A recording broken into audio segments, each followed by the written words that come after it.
What's up, guys? Welcome to another episode of Ball Status. That's right. This is the podcast where we talk about the business of health and the health of business. I'm Doug. My name's Patrick. Hey, ladies and gentlemen, I'm the Reverend Brian Burgess. All right, so it's been a little while. Aaron, what episode is this? See if he's keeping up with it. 37, episode 37. And today, I think this is going to be a short one, but a good one. We're going to talk about chasing it. What? Just chasing it. Chasing it? You know, chasing. Slow down on the it. Chasing it. Well, what does that mean? You know, and what does making it mean? So we were sitting around, I guess, the couch right out there the other day, and we were talking about it. And no matter how much progress we make, no matter how even good things are, I always feel like there's still something that we're pursuing. And for me, it's not a number. It's not like we need to, or I need to make X amount of money. It's not that the company, we need to do X millions of dollars. It's not even that. And I don't even know how to explain it, but for me, it is progress. It's chasing progress. And I've been thinking about this a lot. And I think really what I'm chasing or pursuing is really a legacy. So I don't want something that is fleeting. Like, you know, if you're chasing material things, like you can go buy a new truck or a new boat or something like that, that's cool. You know, that's fun. That can be fun. But like, that's not lasting. And so I feel like, at least for me and what we're trying to do with all these different businesses and continuing to pour back into the businesses and hence our clients and our communities, is to build a legacy. What does that mean, though? I don't really yet know what that means. I don't know how to specifically define it, but I think for me, it's a legacy. A big part of the legacy is a community of like-minded individuals that are passionate about the same things and have the same positive goals. And so creating that community and building that legacy for when I'm gone or when I'm not here, present and proximate, is definitely something that I would say that I'm chasing. I don't know. What about you guys? I mean, I think you're right on it. I think when we were discussing this, and the more you kind of start to talk about it, I think it's a very natural thing for people, I think especially men, to have that pursuit, right? Like it's natural for us to have something that we're driven to or something that we're gonna go for in life, and it should be kind of a natural thing. So I think that feeling, or it's always there. It's kind of like, but while you have that feeling, it's like you're trying to define what it is. Yeah, it's like the next step. It's like the next level. But like sometimes that next step and next level is really hard to define. And I feel like even when you get there, if it's a destination, you'll still be chasing it. Well, it evolves, right? Like yes. It continues to evolve as you grow and you get older, wiser. But I think that drive for being better or moving forward is always and should be there, right? Like, so this is, and just to be clear here, this is a lot different, at least for me, in thinking this is a lot different than your why. You know, you hear a lot of discussions about, you know, leadership and business podcasts of like, what's your why? You need to define your why and why you do things, and your why definitely changes. You know, for me, it is definitely changed into more for my family, for my boys, for the community that we are building, the people. It is more towards that. That's why we put the best products out, so people can be the best themselves. Through time that can evolve. But this to me is different. The it is not your why. The it is more the destination, the goal, the target, but is very undefinable. I think it can be. You know, we begin scratching this out. We talked about, is it a number? You've already addressed it. Is it a place?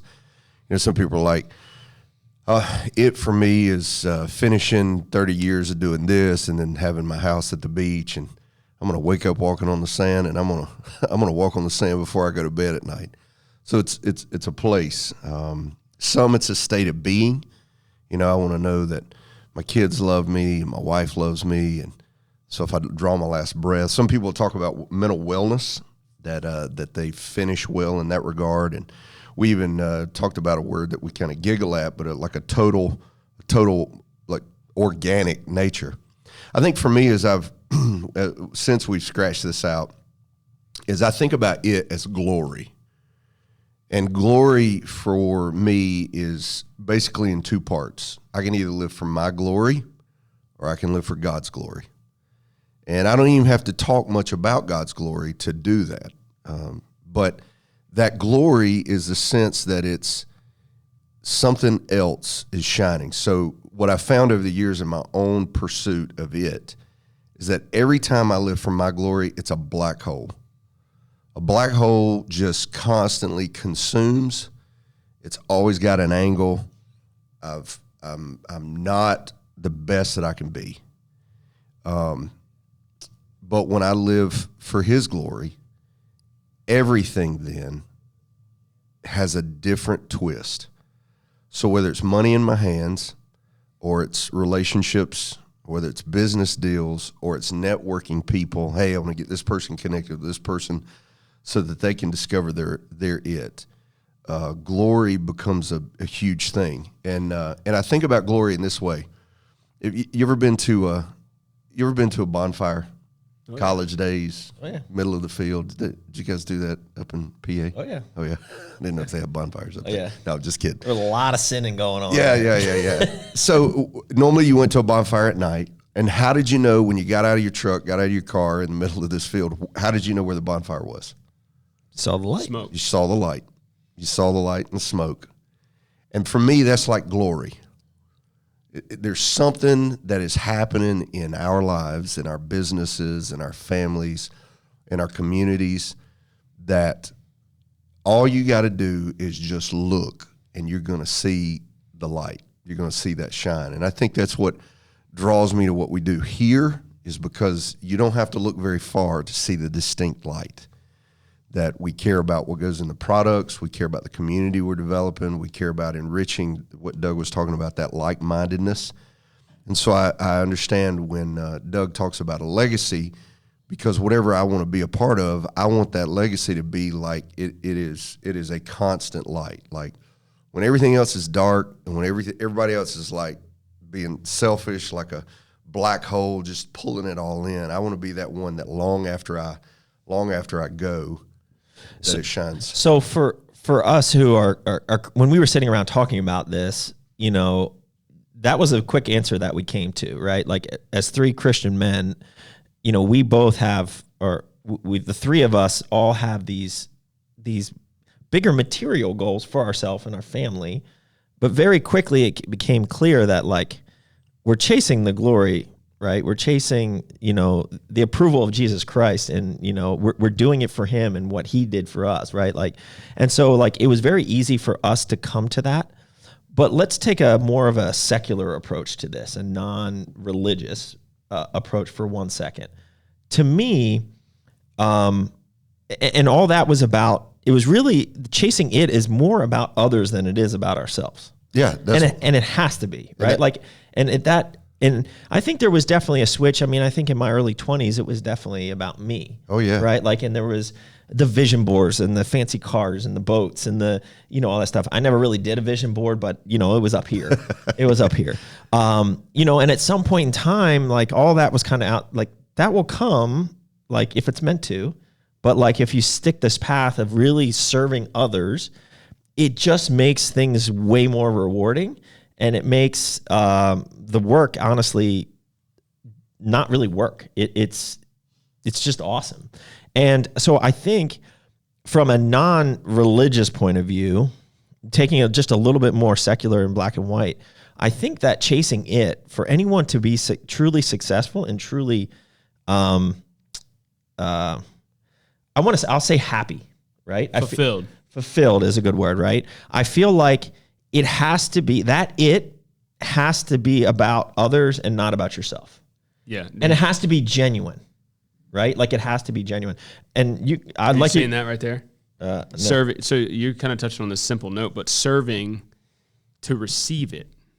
Yeah. Right. And thinking that way, like how many times have you had, like you got a material thing that was a goal. You got the material thing. And then I'll think about like, one of my second or third car was an Infiniti G35, Jeez. 6-speed manual, 2-door coupe, rear wheel drive. I just wanted I got in it, bought it, but I just wanted to drive it. At the end of the day, I got in a fender bender in the snowstorm. I couldn't put demo supplies in the little tiny car. All of this is probably It my really fault. wasn't that practical, but once I got it, I realized I just wanted to drive it. And at the end of the day, that vehicle is a means to get to A and B and kind of serve a purpose, right? So how many times do you get to like a material that you think you really wanted, you were chasing it, and you got it, and you weren't fulfilled? Yeah, so I live, I always have these one-liner principles, but I live by a principle that it's not a matter of getting what you want. It's a matter of wanting it after you got it. And so when, Doug, you was like, well, let's take it from a secular point of view. That's what I meant by I can look for the glory of God, or I can look for glory in any scenario, whether I'm standing in the pulpit or whether I'm in the gym or whether I'm riding with motorcyclists I've ridden with Hell's Angels and Outlaws and all that kind of stuff. And that's the power of it. It's the shift between, the black hole. Like years ago, I read this story about this supernova called Betelgeuse. And so it was supposed to have like gone out. Isn't that a movie? Yeah, it is a movie. And we're not going to say it 3 times because I was about to do it. Beetlejuice. Pat, there's Carl. Ever since you got rid of your mullet, it's just like little Beetlejuice. Yeah, I know. It's looking Beetlejuice pretty head. sexy there. I look like Beetlejuice? No. I was just thinking. I always would joke with Steph whenever she would diet for a show. She had really short hair, and her face would disappear. I was like, how they sprinkled the little stuff on the guy's head, and his head a little shrunk. It was like little Beetlejuice. Well, dude, head. side note, I know we're on a tangent. So I played golf on Friday for my now brother-in-law's bachelor party, and I had no mustache. I had no mullet. And I'm a little thinner these days. I had a baggy polo on because it was a little bit golf polo. Did you get carded? I put my hat on. I looked in the mirror.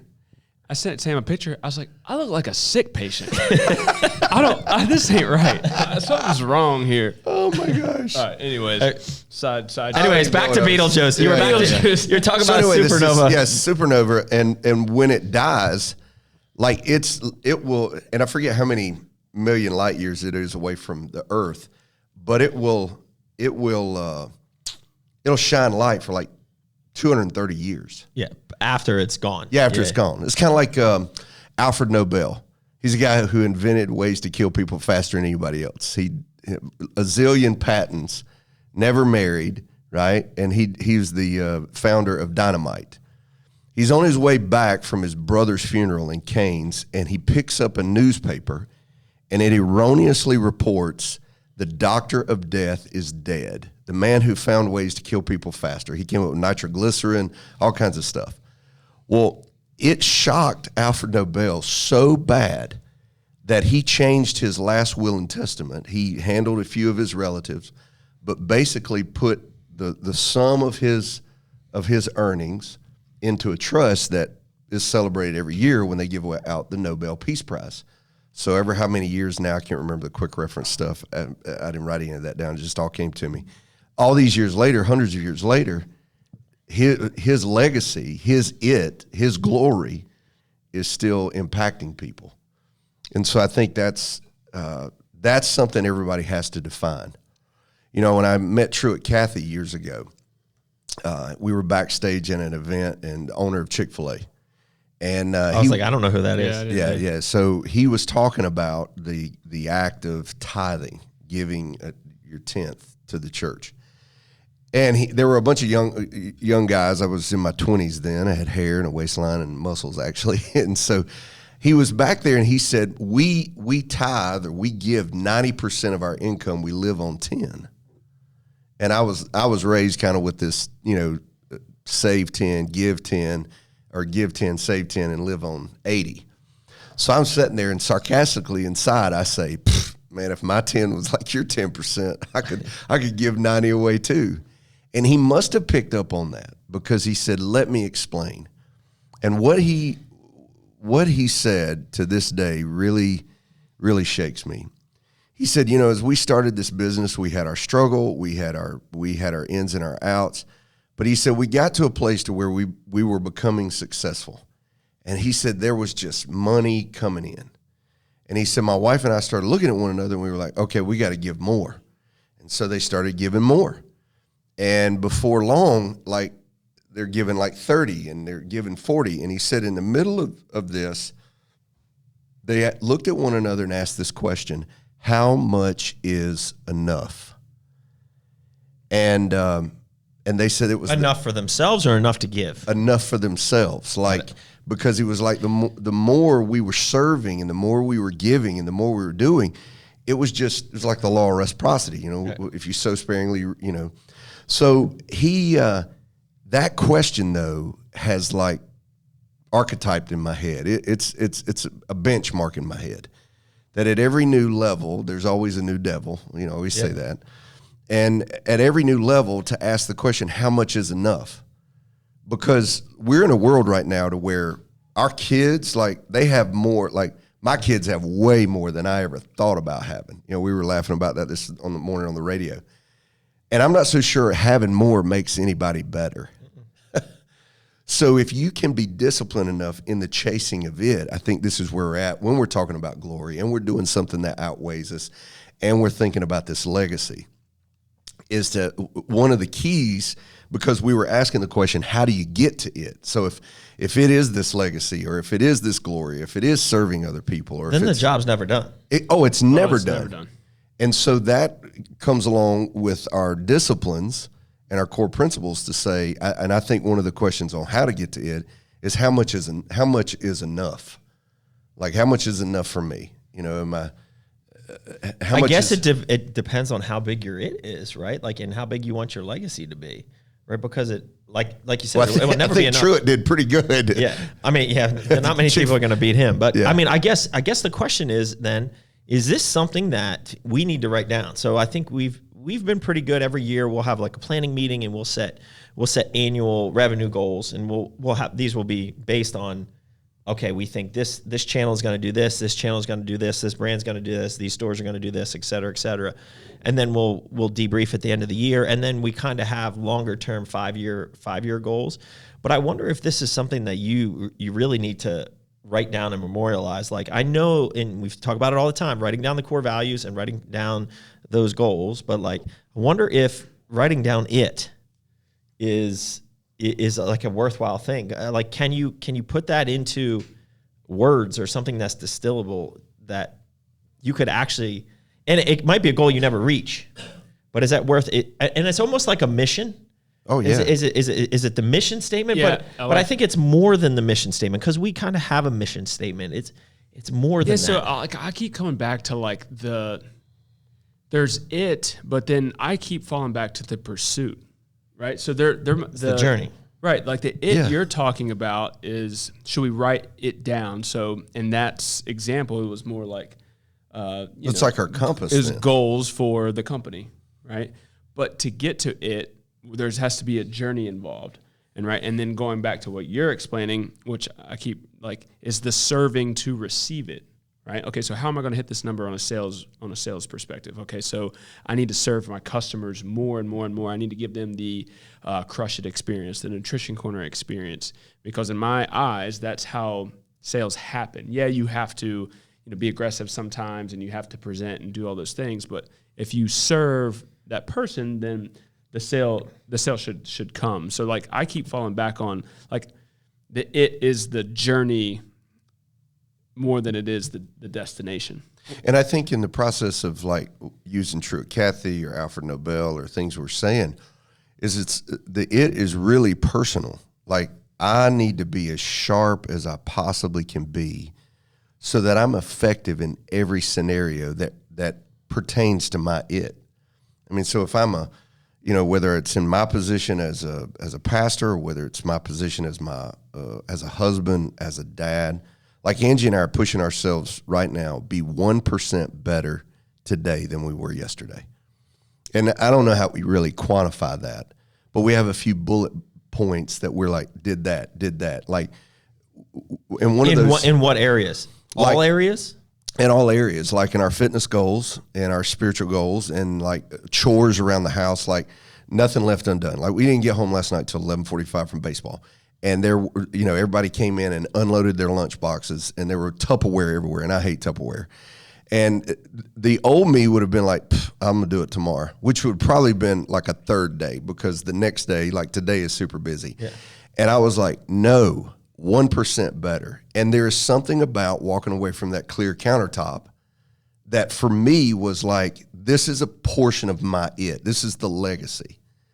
And how fulfilling is that in that moment, right? And it's the same thing like before I left the house. Like I was with Ryder all morning, and then our nanny came over, and like it's constant. Like I'm getting to that point in my life where like Sam and I will like we're doing a bunch of stuff. It's Sunday. You're doing all the chores, and then there's that one last load of laundry that just like, and then you just kind of say to each other, it just never ends. It just never ends. But like once you do it, or like I'm going to leave the countertop clean for the nanny and for the day, it feels so much better than just leaving it. Oh yeah. Right. See, like another portion of our is that chasing it? Could that be it? I think it could. Get 1% better every day. So like this morning I left. So like I'm taking the boys to Penn State for the weekend. Steph is going on a girls trip, which she hasn't done for ages, so it's awesome. And like there was a dishwasher. Like one of the greatest things in our house is the two dishwashers next to the sink. But the problem is there's always one that needs to be emptied, right? So like we can push it off, but we can only push it off for one. Least resistance. Yeah, right. So and this one was like it was pulled open, and I was just like, she's like, I'm not gonna come back to a messy house. She already like planted that seed, and you know what? Like she dropped the kids off at school, and I was like, you know what? I really don't want to do this right now, but I undid the whole dishwasher, and it was like after it was done, I was like, man. Now I don't, if she left it for me, now I don't have to do it when I get home. And guess what? Now I get bonus points from her because she didn't do it. But like, that's that 1% better. So I think that's it. I mean, like if we could all get better, and I love Andy Frisella, how he talks about pursuing personal excellence. Because if you take care of your own personal, like then you have the ability to take care of others and to continue to push. So like if you're a mess and you are out of shape and unhealthy and eat like crap, that's your fault. You need to get your house in order first before you can start creating your legacy, right? And it was like you at one point in time when you went from being super fit, but you started serving everyone and at the detriment of you. But like I feel like you're probably in a much better spot now, being more healthy to serve others because you have your own personal fitness in order. Right, and in the process, like I'm rejuvenating myself, and I'm not waiting on I didn't realize for 20 years I was waiting on a pat on the back. And the day that I got delivered from having to have a pat on the back to say I was a good boy or I did something good for somebody was the most, you hear those reels like no one's coming, and I partially believe that, but just being delivered from waiting on somebody to pat me on the back and say that I did a good job or something was like monumental, life-changing for me, to where I'm just like, it doesn't matter if anybody pats me on the back. This is who I am. This is what I do. One of my its is to be financially solvent, to where not only can I bless my family, my children, and leave a legacy for my grandchildren, but I love the fact of, let's say, for instance, I walked in the nutrition corner and I heard one of the kids there was like, man, I love my job and I'm just trying to get into school. I'm going to take a class. And I'm like, and he just says the class is, $375 for the semester. Have $400 cash and say, pow, there it is. Send me your progress report. You know what is something I heard? I don't know where I heard it, but it really stuck with me, and I use it a lot. I always fall back on it. I say it to Steph. She's like always like, how much should I tip him? Or like, do I need to tip him? And I said, well, I don't know. And I fall back on this, and it was a statement that was never squash a generous notion. Like if you feel just a little inkling that you should, don't squash it. Just do it, right? And maybe it will be it will push you further than you really wanted. But there was a reason why you had that generous thought or that generous notion. And it's easy to kind of talk yourself out of it. But if you get into the habit of just immediately just doing it right there and not thinking about it, you'll be much better off. Yep. So that is something that has been really helpful. I just think we keep going. Is that it? Did we just figure it out? Like, I don't think get 1% better. Never squash a generous notion. What else we got on this list? But I think how much is enough? The point is like through all of this, a lot of it is it's going to be different for everybody, but a lot of I think it is a fulfillment, and I think the fulfillment can be found in serving. Yeah. Let me ask a question. So, I just had a thought. Let me ask you a question real quick. So, like vision boards. I know Carl's big on vision boards. I think he just checked something off his vision board the other day by that truck, which was cool to see. Is it a car or a truck? It's a car. It's not a truck. It's a fancy truck car. It doesn't go to the cabin up the mountain. I wouldn't. Well, not with Carl because you can't put fingerprints on it, so it's not going to the mountains. It's not a truck. No, it's a car. Yeah. It's a fast car. But so what about vision boards? Is that something that, like, I've never done it, and some people do it, and I think that helps them, is that, but should you do a vision board? And what does that vision board look like? I know for me, a life-changing moment, and you guys could probably both speak to this, but my chasing it completely changed with kids. Like, it completely changed. You know, there probably was more of a vision board in my head of material items. And let me ask you a before question. Children. You said you never put it up on the wall.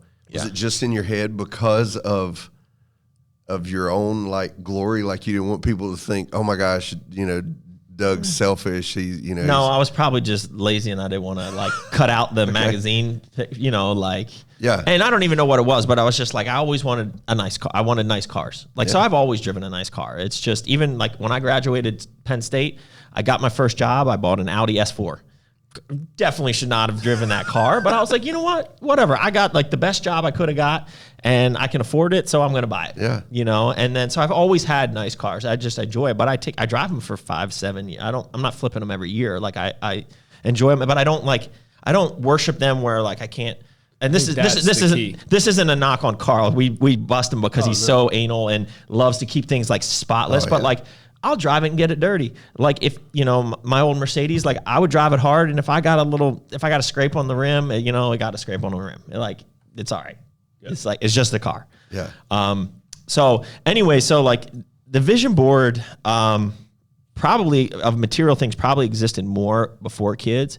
And then after it, as the kids started becoming humans, you know, at first they're not fully engaging. They're in a different stage, right? They're burping and farting and doing all that. But now that they have their own personalities, you know, like it is completely changed. And it's, you know, like it's making them proud and making my family proud, you know, with Steph and the boys. It's more towards that and the legacy that they will be left with. Does that change with kids? And like, I mean, I know for me, it completely did. It's changed. Go ahead, Pat. I was just going to say simply, I think it's just the person, right? Like you can have kids, but still be very self-righteous, you know, like or selfish. Well, yeah. I guess that's, that's why I use that word glory. I thought I was a pretty selfless guy. Then I got married and I was like, I'm selfish. And then we started having kids, and then I was like, I'm a selfish son of a gun. Like, you know, like, I normally would stop and buy these shoes, but I can't because I got to buy diapers right now, you know, or this kind of stuff. And that's why I use the word glory. And this was the thought I had, and I totally cut you off. But no. When I think about the word glory, I think about a light. And if we're ever anywhere that the lights go off, I got a flashlight with me. And I want to shine my light to include others. And I think for me, that's it. The shift for me is that no matter where I'm at, intellectually, mentally, physically, financially, spiritually, relationally, I'm going to work. My place, my 1% better, my never squash the generous, is so that I can shine the biggest light to include everybody I can. It's like when we're in the gym. You know, we got these timers. And when the timers go off, the lights go off. And it doesn't bother me to get up from where I just finished my set and walk over and trip the light again so that it benefits others. I used to not be like that with my wife, with my children, with anybody. And I learned something about myself. And this is why I ask about the vision board. I realized I had a false humility. I was placating. I mean, this is in my early 20s, and I'm traveling and on a plane and speaking in front of a large crowd. I mean, I've been doing that all my life. But during then, I placated just a generosity. But down deep inside, when I look back, it was all about me. It was a false humility. And I cared nothing about that anymore. And which leads me to my next thing, because we're talking about kids, we're talking about, in sales, like, so you talked about, okay, we have our meetings, we broadcast, we forecast where we think we're going to go, and then we recap at the end of the year. So, but we know with sales, there's a time frame. When we prepare for a competition, it's normally a 13, 17 week prep, depending on what we look like, right? 42, bro. Yeah, man, come on, 2024. Yeah, Right? come on. So even when we buy stuff, we worry about what's out here in the warehouse. It has a shelf life on it, and this is where I struggle now too, is because I am 47, and I've watched people run, and this comes back to you, and I know you're going to hone in on this. The journey. So I've watched people pursue it in the journey, and they save, and they put off the Audi. They put off the boat, they put off the vacation, they put off all this stuff. And the day after they retire, pow, they die. And they never Can't take it with you. And they never get to enjoy their it. And then there are other people that spend it all. Yeah. And they're like, it doesn't matter what you gave them, they're going to spend it. And then I think the journey is the stewardship in the middle, to where a little along the way, like, dip into the it a little along the way. And if I can do that, and I can shine my light to where I can include as many people as I can, then I know I've got to work hard to have a bigger flashlight. I can't just have, my cell phone, trying to light the way for lots of people. Yeah. I like dip into it. Good. Yeah, I knew. Dip into dip it. into it. I'll dip into it. All right, so we got get 1% better. Yep. We got never squash a generous notion. Whose glory are you living for? Whose glory are you living for? Dip into it. On the time frame. Dip it. And then expand your light. Yeah, expand right? your light. Like, become a bigger flashlight, right? Yeah, bigger footprint. Yeah. And so the one thing that I thought was super interesting and almost weird, and again, this is not a religious podcast, but we are three Christian men, and we had this very deep conversation, and a lot of it was material. At first, the conversation was very material, like, hey, I just want to get to that next level, whatever. And then, Pat, you were reading, I think this was, do you want to read this? It was wasn't it just like a devotional, a daily devotional? So, and it was like the next day. Tim Tebow, living mission possible. And so literally the next day, which was the date on the calendar, it's a 365 devotional. The title of that devotional was Making It. And we literally just were talking about it. And so I thought it was amazing how this was popped up right after we had the conversation. So it reads, how many of the things on the list are you pursuing as your end goal? Money, time, less responsibility? I can tell you right now, for believers, it's not what it means to make it. Making it is being in a relationship with Jesus Christ. Making it is denying self. Making it is caring for the lost and broken. Making it is being a generous giver. Making it is showing up to heaven and hearing, well done, good and faithful servant, Matthew 25:21. Don't get distracted by how the world defines making it. When you stay focused on God's mission for your life, you've made it. And then it leaves That's awesome. The question, how would you define making it? And, one of the things that I think I want to say right now is that Doug keeps coming back to say this isn't a religious podcast, and it's not. But truth is truth. And most of the people that listen to our podcast anyway can handle the hard, crazy truths we share. Yep. And they can handle the philosophical truth we share, and we can handle the spiritual truths and the financial truths that we share. So if you're put off by, oh man, I just talked too much Jesus stuff today, then I would encourage you to be consistent in your acceptance of truth, because there are just some natural truths, and these are natural truths. Tell me you can't benefit your life and somebody else by being 1% better. Tell me you can't be more fulfilled by never squashing a generous notion.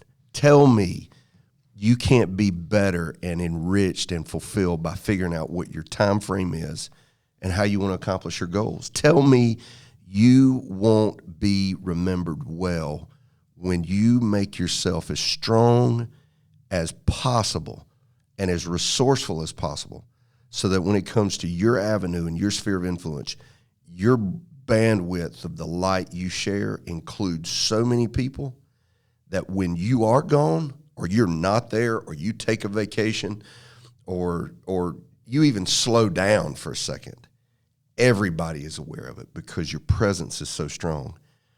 And I would say this last thing, and I've been in these slumps of trying to get to it and getting down, like you feel like, dang, I am never getting there. I feel like I'm 3 steps forwards and 5 steps back. Don't get down. And if you see somebody else pursuing their it and they are down, man, use some of your light to get them back to pursuing their it again. And so, again, tell me these truths won't work in your life. Amen. Amen. I don't think there's a better way to end it than that. Guys, we appreciate you. We hope you enjoyed this discussion of chasing it. Till next time, keep crushing it.